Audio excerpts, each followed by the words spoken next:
If you want to reverse insulin resistance, there are certain foods that make the process a lot harder than it needs to be. Now, some of the ones we're going to talk about today are going to be obvious. You'll hear them and think, yeah, I already know that. But others on this list might actually surprise you because they're often marketed as healthy. And number 4 particularly is one that a lot of people eat daily, thinking they're making a good choice. So in today's video, I'm going to walk you through 8 foods you should never eat if your goal is lowering insulin, stabilizing your blood sugar, and reversing insulin resistance for good. Let's start with the most obvious one. Soft drinks, fruit juice, energy drinks, anything that's basically liquid sugar. These are one of the fastest ways to spike your blood sugar. There's no fiber, no protein, nothing to slow down absorption. So you get a rapid spike in blood sugar, a rapid spike in insulin, followed by a crash. And that crash is what drives cravings, hunger, and low energy later on. This is one of the easiest wins. Remove the liquid sugar, and you're gonna see a huge difference.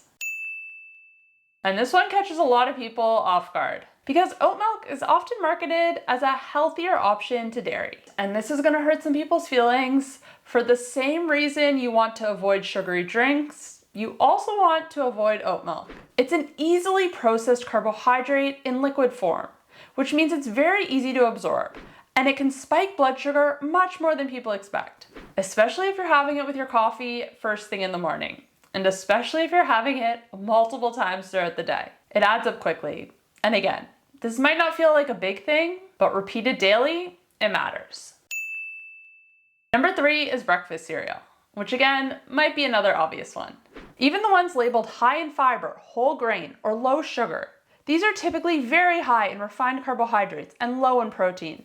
So you get a quick spike in blood sugar, followed by hunger not long after. And this sets the tone for the rest of the day. If your first meal causes a spike and a crash, you're much more likely to chase energy and snacks later on. And this is the one that I said might surprise you and might ruffle some feathers. Because smoothies are often seen as one of the healthiest things you can have. But when you blend fruit, especially multiple pieces of fruit together, you're essentially pre-digesting it. You're breaking down the structure, which makes it faster to absorb. So instead of slowly digesting the sugar that's in one piece of fruit, you're getting a large amount of sugar very quickly. And unfortunately, most smoothies are low in protein and fat. So there's nothing to slow all that sugar down. You can easily have 3, 4, 5, even 6 pieces of fruit in one smoothie and consume it within minutes. That's a completely different response to eating the fruit whole. And this one I get asked about all of the time. Protein powders, protein bars, high protein products. There's so many out there. And honestly, most of them are not great.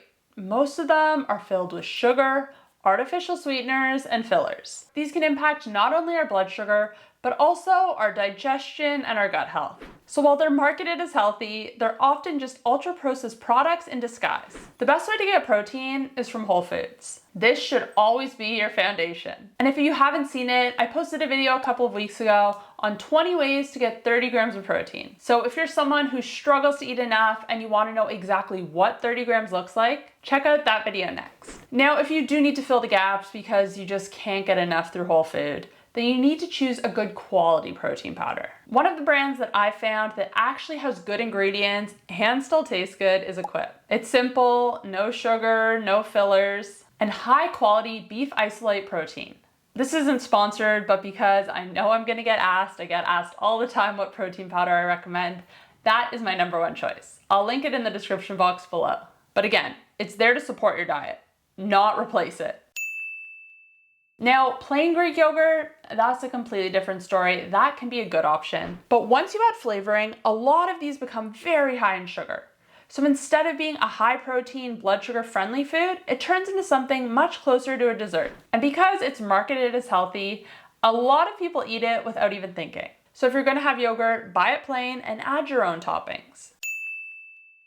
This one isn't surprising, or it shouldn't be. White bread is rapidly broken down into glucose, so it leads to a quick spike in blood sugar and insulin. And because it's not very filling, you often end up eating more of it. If you want to include bread in your diet, a high quality sourdough is your best bet. It's fermented, lower in gluten, and generally easier on digestion.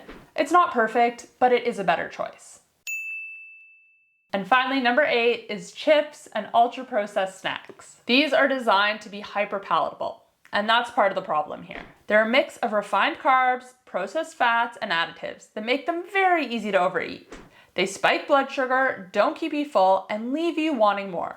And this is where a lot of people get stuck, because these foods are convenient. They're easy to just grab and go, and they can taste pretty good. But the problem is they don't support your goals, especially if you're insulin resistant. Now, I want to address something before I finish. I did frame this video as foods you can never eat, but that's not actually true. The reality is you don't have to be perfect. You don't need to cut out these foods completely forever. You always need context. There are ways to include some of these foods and make them more blood sugar and insulin friendly. Smoothies, for example. Add protein powder into it. Add some healthy fat, like some nut butter or some avocado. That's gonna slow down digestion and make them more blood sugar friendly, while also giving you the protein your body needs. So it's not about perfection. It's about making the best choice you can as often as you can. Consistency is what determines results. If your daily habits are built around foods that spike blood sugar and keep your insulin high, it's going to be very hard to reverse insulin resistance. But if you start making small, consistent changes, better swaps, more protein, more whole food, that's where things start to shift. You're going to be able to maintain those habits and maintain your results long term. I posted a video a couple of weeks ago on 15 micro habits you can do to improve insulin sensitivity. Those habits are very small things that you can add into your routine pretty easily, but that actually make a really big difference in your blood sugar and your insulin. One of them is doing calf raises after you eat, which most people can do pretty easily. I'll link that on the screen now if you want to check it out. Thanks guys for watching, and I'll see you in the next one. Bye.